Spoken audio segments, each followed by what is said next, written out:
Welcome to the India Deep Tech podcast series hosted by TDK Ventures. I'm Siddharth, Investment Director at TDK Ventures, and today we have our guest as Professor Krishnan Balasubramanian. Welcome, Professor, to the show. Thank you. Thank you, Siddharth. Love to be here. Great. I'll kind of jump into some of these interesting aspects of your journey, Professor, which the audience would also love to understand. What has been your journey into science, innovation, technology, and what kind of brings you to the forefront of some of these leading deep tech innovations which are happening in India? Very good morning to all. And just want to say that my journey into the realm of innovation and entrepreneurship has been fairly long. I also went and took my trip abroad to US. I spent about 16 years in the US. What really, was something that I didn't expect was when I went to the US, my advisor actually had a company. And he was a professor and he had a startup company in the same field. And he used to take my help in getting some things done. But what was very interesting was that it was all done in a bit of a hush-hush. It was not like a legitimate thing to have for a faculty to have a company, a startup company on the side. And it was frowned upon. And this was 1985 timeframe. It was frowned upon. And it was not common for faculty members to declare that they had startups. This is the US in 1980, mid-80s. The whole scenario changed within 5 years in the US. By 1990s, you literally didn't get promoted if you didn't say, I'm going to have a startup, or I have a startup, or I'm very much involved in a tech company where my research is making an impact. And that transpired within 5 to 6 years. Even some of the big funding agencies, such as the National Science Foundation, started looking at it. They started creating opportunities, programs that fosters this relationship where you are either working with an industry or you are creating companies. Fast forward a few more years, I landed back in India, in IIT Madras in 2000. And I was almost replaying what I transpired when I went to the US. When it came to IIT Madras, it was very clear that there is an amazing potential within IIT Madras to create value propositions based on the technology that have been researched on in various laboratories. There were quite a few startups, companies that had emerged from IIT Madras, but again, it was all hush-hush. People didn't want to acknowledge it. People were afraid to declare it. Fortunately for us, scenario started changing a little bit. The IIT Madras Research Park as a concept was accepted by the government of India, by the ministry, and some of the construction work started. In parallel, we started working on a framework that will allow faculty, students, even the scientific staff to indulge and engage with not just private companies, which was already possible, but also with creating startups. But it was not until 2010 timeframe when things all fell in place. Probably I'll talk about that a little later. Absolutely. So I owe it to my advisor for really teaching me how to run a company, at the same time be a very effective faculty. He was one of the leading faculty in the department also. Very interesting. So now we did, then 2010, the incubation policy was accepted by IIT Madras. I also happened to become the dean here for what's called the Industrial Consulting and Sponsor Research, which is basically the window for IIT Madras to the industries, whether it's intellectual property, whether it is contractual engagements, whether it is legal engagements with industries. So we did relook at the intellectual property policy of IIT Madras, made some subtle changes to it to make it effective. We also created what is called the incubation cell, and as well as the IP cell or intellectual property cell. The intellectual property cell resides within the campus. The incubation cell resides in the research park. And the research park by that time had evolved into the first phase, a brilliant, piece of facility that actually can take things forward. Now, so that's kind of when we got started. We started. Meanwhile, there were a lot of efforts within my lab, within my research, that seemed to be having commercial potential. Again, going back to my advisor's learning lessons, I started looking at it, and the biggest problem that we have is to find entrepreneurs. In the 2011-12 timeframe, things were all legalized. We started seeing some interest from students, some interest from some faculty. So we started Dhwani around that time. And then in 2014-15 timeframe, 4 kids from C5 who actually won a lot of awards in underwater robotics. And so they came to me and said, see, we want to build these robots and do things. Yeah. And well, at that time I said, well, I don't know enough about how to sell these things, but would you be interested in a slightly different model? Let us look at it from inspection perspective.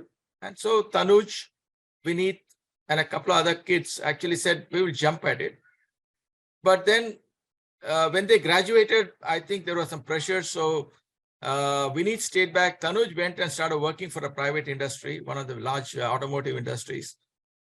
So we were, sort of, walking along, just trundling along. And suddenly we saw that Tanuj called me back 6 months later and said, hey, I'm done with a big company.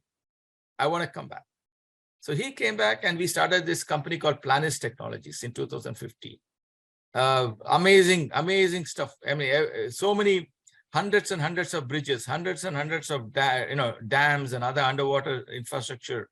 Today is a little bit more safer thanks to Planis. Planis is again gone global.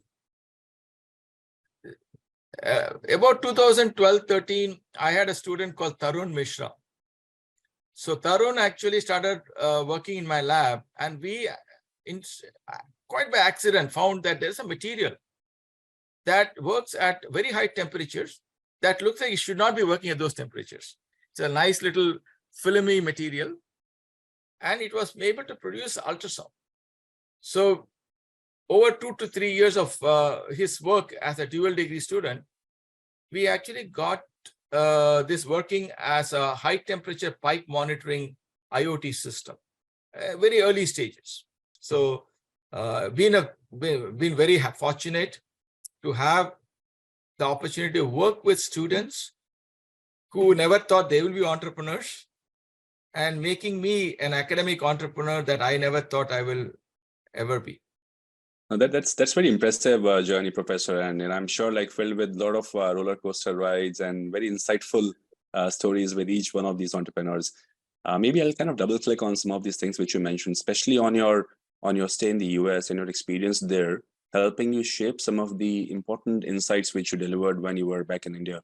And can you help us understand what were those, I would say, guiding principles or maybe important elements which were catalyzing the growth in the US? Or which kind of made that shift, from professors kind of owning these entrepreneurs or kind of owning these ventures in 1980s and 90s in the US, which kind of also made you convincing that, hey, these things can also happen in India. One thing is clear. The quality of research in the US at those times and the facilities that are available to do things, particularly in the deep tech or high tech or deep research, as you would call it, was certainly much ahead of India. Right. But today, I would say that there are many laboratories and centers in India that not just rival, but might even slightly excel in terms of both facilities, in terms of expertise, in terms of capabilities. So Indian research and ecosystem has transformed itself very significantly over the last 20-25 years. Today, for the top institutions, money is secondary problem. I think, hence, innovation happens every day in labs of India. And many of them have significant potential. So going back to the US, there are a couple of, again, amazing things that the government in the US actually did for the US economy. One of the things that they did was they created a program called as SBIR, Small Business Innovation Research, wherein any small company, so every department like the defense, the energy, every one of them used to put out a list of topics of interest in great details to point where they say, this is what we have tried, this not work, but this is what we want to do. And any small business can actually apply for that. And what was encouraged was a partnership between that company, small business, and an academia or a research group. So that allowed, and about 1/3 of the funding could actually go to the university. This, in my mind, was a game changer. And if you can look it up, I mean, it's been a game changer for deep tech in the US. And it continues to be so. Several very, very critical, technology companies and extremely successful companies have emerged from this program. Now, in parallel, National Science Foundation, National Health Institute of Health, many others who are some of the equivalent of Department of Science and Technology and Department of Biotechnology in India also created a lot of almost necessitated that if your proposal is to be funded, it has to have an industry angle, it has to have an end use angle. And that again changed the way faculty started thinking about their own work. So it's all a matter, and I'm going to probably repeat this a few times, is that it's all a mindset. Yeah. Okay, if you think you can do it, the high probability that you will do it. If you think of possibilities, some of them become real. And so this is the mindset change that we need to do, where faculty have to go, definitely they have to look at publications. They have to look at getting PhD students and master students through the program and create successful, researchers out of them. But there is an element where you can start to think, is there something beyond these two things? Can I make a small, impact with my research, with my technology that may change somebody's life, or or an industrial process, or something that might actually contribute to the society? And this mindset change is very subtle. Once it happens, there's no looking back. So we need a significant amount of this happening within India, and that's already happening. Yeah, I mean, we talk about professors' mindset changing, and they're kind of now focused more on the industrial research and innovation things. How do you think even the students' perspective, how are their mindset evolving? How are they kind of becoming more and more comfortable in taking deep tech innovations and maybe making startups out of those innovations? How is that kind of shift helping? I'll tell you a story. Okay. So although it was not, we could not incubate any companies within IIT Madras in the, say, 2002, 3, 4, 5, 6, 7, till 2010. Yeah. There was a kid who was, in my lab, working in my lab as a research associate. This guy is, and I found it to be brilliant. This guy was, when it comes to robotics, this guy was out of the box thinking, better than any of my regular students. And so I said, hey, why don't you start a company? I told him I can't do it as IIT Madras, but I can let you should start a company. So I encouraged him to start a company, a robotics company. Okay. And in fact, it was very self-serving because I need a lot of robotics for my work. And hey, who else better than him to do it for me? Now, things were going well for him. I mean, he actually got some good orders. For 2-3 years, the guy was doing very well. And then one day I was sitting in my office, sipping a cup of water. And the guy comes and is literally in tears. And he says, sir, you have ruined my life. And I got a little perturbed. I said, what are you talking about? Okay. Sir, my business is going very well. Thank you. But my life is not going very well.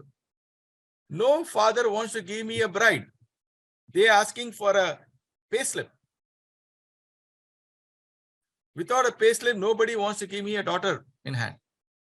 to make a long story short, the guy finally found one of my own employee as his wife, and they're happily married with kids, and he's still, an entrepreneur doing very well. But what is important is the mindset of people, that entrepreneurship is something that is to be proud about. It's a great career option. Was not there probably till 2012, 13, 14. And the Startup India movement absolutely changed that mindset. It gave pride to entrepreneurship. A few other things happened. One of the things that happened in India was success stories. Success begets success. So many of the early startups that did very well, and I guess, you can name any of them and be, correct about it. So there are many startups that became successful. True. So it's just like the transition in the US, it's happened here also. So today, a young student is able to think beyond sitting for interview and being interviewed. Today, many of our enterprising students think otherwise. Why can I not be the interviewer rather than the interviewee? And this is a big change that we are seeing. But we must also thank the ecosystem building. IIT Madras, IIT Bombay, IIT Delhi were pioneers in this. But today I'm seeing a huge transformation. I think, yeah, absolutely. You kind of brought about very interesting elements, Professor, about societal change, about acceptability, right, about entrepreneurship in the whole society of India.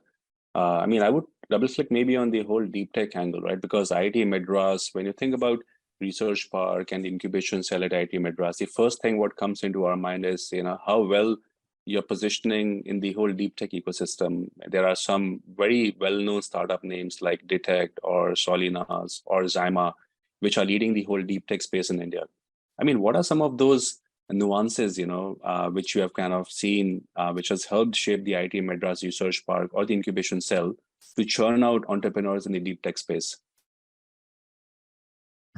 I think there's no one piece to that particular puzzle. Pretty much anything that works well in a complex ecosystem, like an academic institution like IIT Madras, needs many blocks, building blocks, and they must all fit together and work together. If that happens, then, as I said, magic is in the horizon. I think that has happened over the last 10 to 12 years. It didn't happen overnight. As I said, one of the building blocks was the IIT Madras Research Park. I think anybody who visited the research park will know what a wonderful ecosystem it is. Now, that is just not building. In fact, it's anything but the building. It is the people who work there, the culture of innovation. So we had to change the culture within campus. We had to change the culture within campus in a way and facilitate the movement of something that is sitting inside a lab to something that might be of use to somebody. And that takes a long process. So as I said, the research park was one example.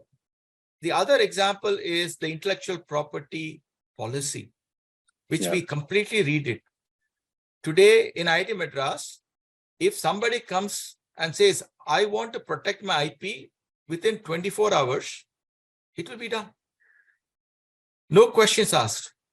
We first protect it, then ask the question, hey, is it worth patenting?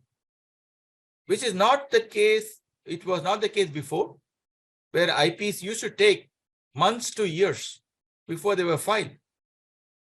My first reaction to that was, if it is going to take more than, say, a few days, then I question, whether it's worth patenting, because patents, are vulnerable in many ways.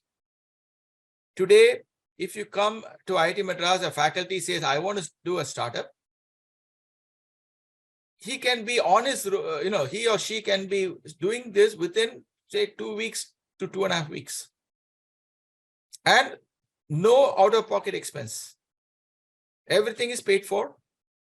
All it takes is one email from the incubation cell to the company secretary office and the legal office.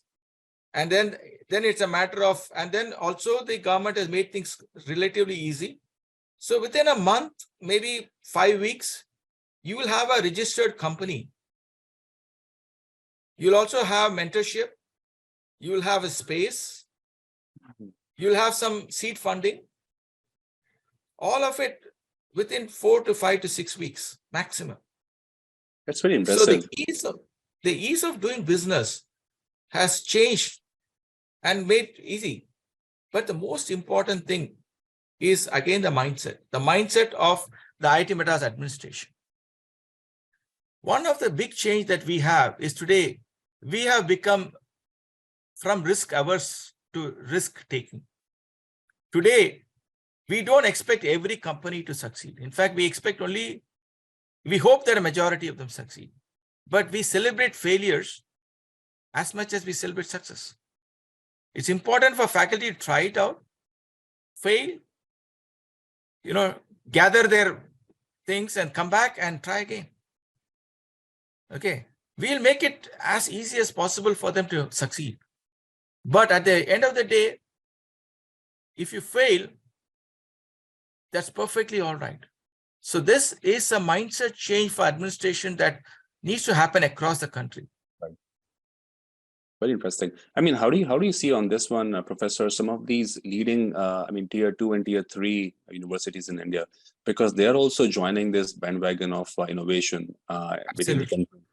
How do you see that whole system coming and supporting these mainstream deep tech innovations? I believe that the future is going to be dramatically different, where, we see, if you look at it, the number of institutions that we have in India is phenomenal. Yeah. The numbers are mind-boggling. Okay. So even if you say that every institution every year, say, brings 2 or 3 deep tech companies to the market, right, and the multiplication factor is phenomenal, it's going to be amazing. And it's already happening. Okay.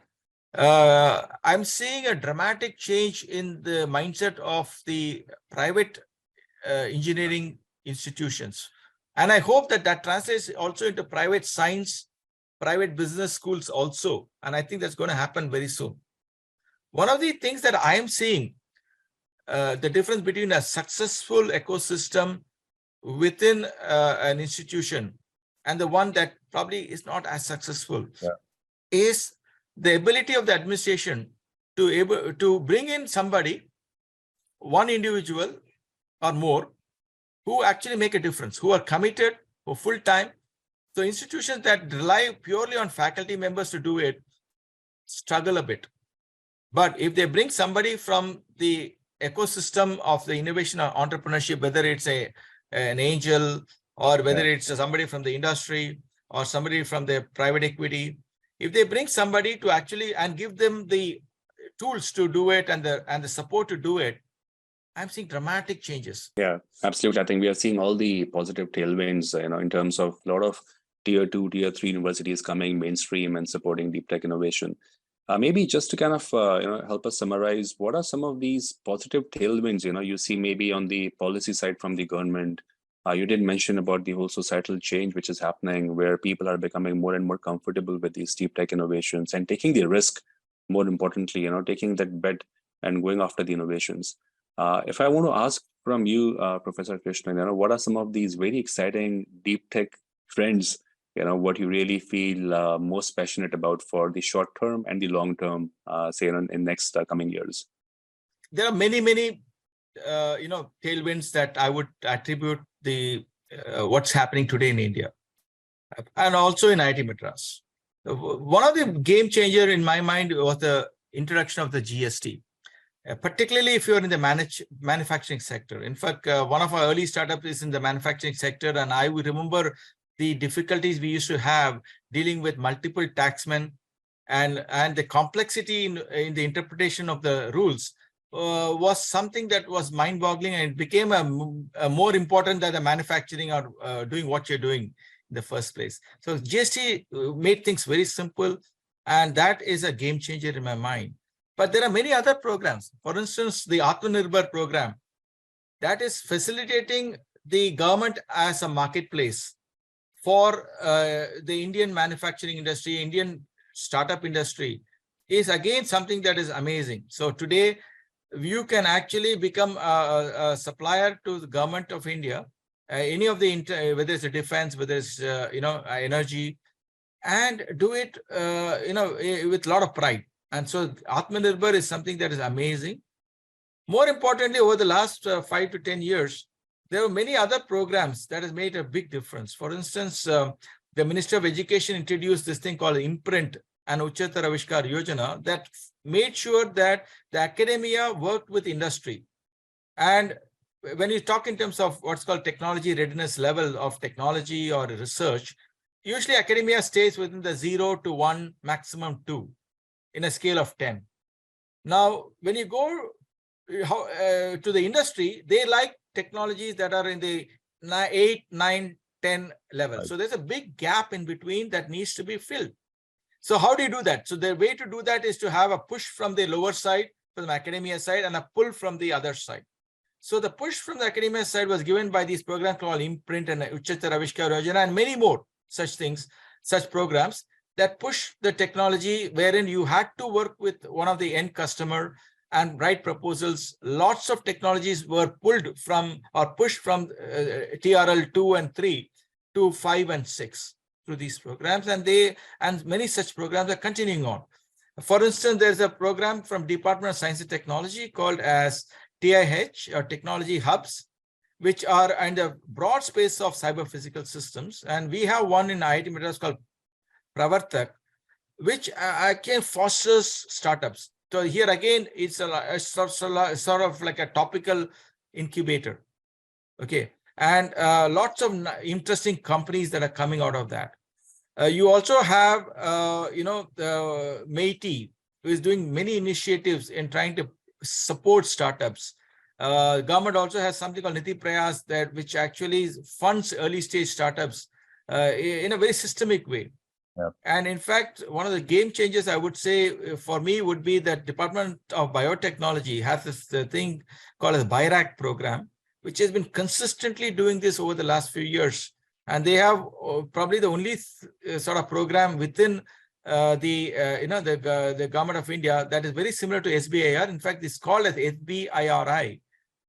Finally, I would say there are many others, like Department of Defense today has a program called IDEX. Although it took a while to kickstart, it's moving in the right direction. And again, Department of Defense, in fact, I was in a program 2 days ago where I saw the Navy was using a company in Bangalore to actually fill in a gap that was very crucial to the Indian defense. So I think very interesting tailwinds, amazing programs. I think we need to do much more and many more such programs.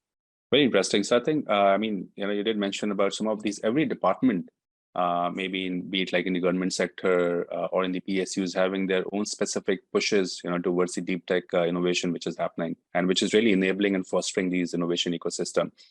Maybe how do you think, Professor, some of these innovations which can be transported globally? So I know India can be a big market for some of these things, but how do you see these innovations are kind of going to the global markets and really creating a value there and not just in the country? One of the things that I am very particular about it, with any startups that I am involved in, is we always think India first, but make it for the globe. Make it for world.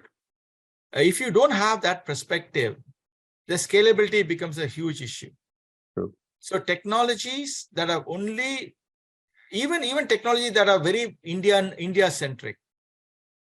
And I'm sure it's not uncommon to hear the term, which I call it the reverse migration of technology, where many frugal technologies that have been developed in India for India have found amazing, applications abroad, particularly in the areas of healthcare, agriculture, textile, even in manufacturing. In fact, I will give you a very good example. This was about 10 years ago, or maybe 12. when one of the CTOs of a leading US company that makes bearings came visiting me, and I said, "What is there anything research in bearings? I mean, bearings looks like an old technology, bearings are well known." And he said, "Krishnan, you got to understand, we are today challenged by Tata's Nano. I have to make the same bearing at 1/10 the cost, but it'll be used in roads that are far more brutal than anything I've encountered in the Western world. So I have to innovate. But where to innovate? I can't innovate in the West world because I don't have the test bed to do it. I have to innovate in India. And when I innovate in India, I'm going to take the same technology and sell my bearings at 1/4 the cost in the US. So India is, frugal innovation is a very critical part of what we need to do in India, but it is scalable. It's scalable in other third world or developing countries, but more importantly, many of these things are scalable even in the best of the economies. Because if I can get anything better and cheaper, who will say no to it? Absolutely. And I think especially with the given macroeconomic conditions, right? I mean, if we can make things that reduce cost and improve quality, this is kind of a no-brainer for adoption at the global level. Absolutely. Absolutely. And in India makes you do it. That's the big difference. In India, you have to do it to be successful. Absolutely. Indeed. Maybe I think I'll summarize the conversation, Professor Krishnan. This is a good time to kind of maybe just pick your thoughts on some of these very exciting deep tech trends, which you are really passionate about, which you think can have a very meaningful impact in short or near term. As is mentioned, if you look at sectors where I think innovation is happening in India, it's all driven by either frugal innovation or looking at problems that are not existing in the US, in the Western world, where they didn't have to do innovation. And these are where you'll see significant progress. Healthcare being one. I mean, healthcare is a major issue. I see tremendous number of innovations happening in the healthcare sector. The second is in biotech, particularly agri-tech domain, where I think we need to start tapping into the agricultural universities in India. I think the work that's going on is amazing. So I'm a part of a DST committee that looks at setting up this, what is called technology enhancement, centers across states in India. And what I'm seeing is the kind of innovation, grassroots innovation that's going on in agri-tech, in textile, in healthcare, in small universities across India is just phenomenal. I mean, we're also seeing positive momentum on space tech, for example, which is also getting a lot of momentum in India, given a lot of support from ISRO. Exactly. Aerospace is a big, but India, I think it's in the cusp of becoming a major player in the aerospace industry. I mean, we started very late, but I think we are catching up. And the fact that we are buying about 1,000 aircrafts over the next 5 to 10 years is going to make a big difference. Aerospace is exciting to the young minds, and that has to be leveraged. So you're right. Startups in the space, ISRO has opened up. I mean, of course, thanks to SpaceX relationship with NASA, I think we realize what potential that can bring. But it is just not space; it's aircraft industries. Yeah. Amazing, potential there. So with Idea Forge is now becoming, going for IPO very shortly. I mean, who would have thought a robotics company from India will go on IPO? 10 years back. So I think it's changing. Things are changing. Things are going amazingly well. So I agree with you. I think electrification, electric vehicles is also going to become a major change, particularly from a mobility perspective. I think recycling is another thing that Indians are good at. I mean, I remember when I was a kid, nothing went out of my house. Only dust was given to the trash collector. Fast forward 40 years, you'll see a big change today, right? I mean, we have more trash than we should have. So I think recycling is something we Indians have been good at, against where we should leverage significantly. Absolutely. No, I think we all are very bullish on the deep tech ecosystem evolving in India and getting it kind of ready from India for the whole world. Professor Krishnan, this has been, I would say, a very fascinating conversation. We learned a lot, very deep insight shared by you. So thank you so much for joining us today. So thank you, Siddharth. And what I will do is I will leave a small thought process with you before I sign off.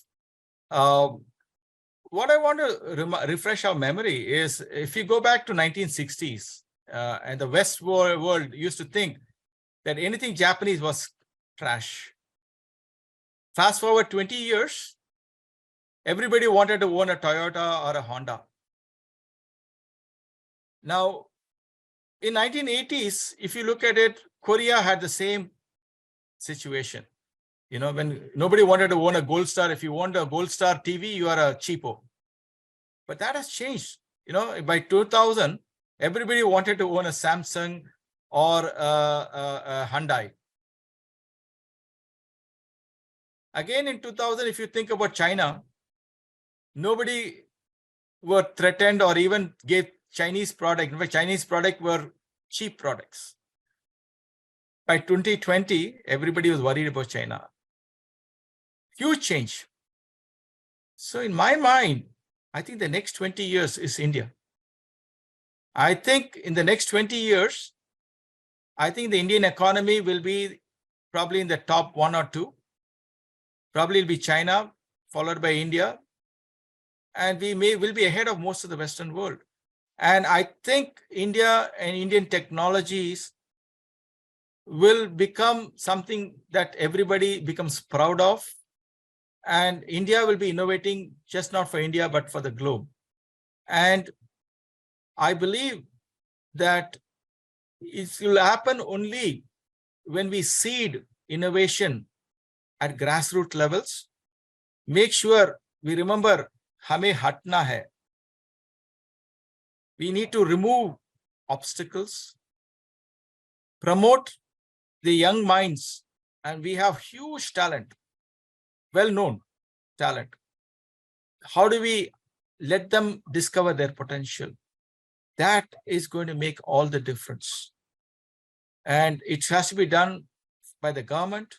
It's got to be done by the private industries. It has to be done by the investment community and the banks. It has to be done by the academia and the research organizations across India. I think if we do that, I think India will be by 2040 the most sought after for technology, just the way it happened to other countries in Asia. Thank you. Very, very, very kind of motivating words, Professor. And again, thank you so much for the time. Maybe I'll just end the podcast with the last statement. If you are a deep tech startup listening us, please do reach out to TDK Ventures. We're always very keen and passionate to talk to the deep tech entrepreneurs. Thank you so much for listening us today. Thank you.